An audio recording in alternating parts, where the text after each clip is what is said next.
YouTube ఛానల్కి welcome. మా కావిళ్ళ మీద మేము సాంగ్ పాడుతున్నాము, ఆట ఆడుతున్నాము. ఒకసారి చూడండి, లైక్ చేయండి, కామెంట్స్ పెట్టండి కామెంట్స్ బాక్స్లో. మా పిల్లలు చాలా బాగా చేస్తున్నారు. మీరు ఎన్ని కామెంట్స్ పెడితే మాకు అంత మంచిది. సబ్స్క్రైబ్ చేసుకోండి, కామెంట్స్ పెట్టండి ప్లీజ్. నికాలు మా కావిళ్ళు వస్తున్నాయి,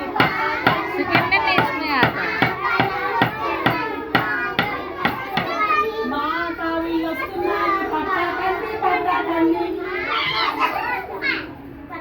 మా కావిళ్ళు వస్తున్నాయి, పట్టాకండి పట్టాకండి. మా కావిళ్ళు వస్తున్నాయి, పట్టాకండి పట్టాకండి. మా కావిళ్ళు వస్తున్నాయి, పట్టుకోండి పట్టుకోండి. అంతే క్లాస్ కొట్టింది. అయిపోయిందా?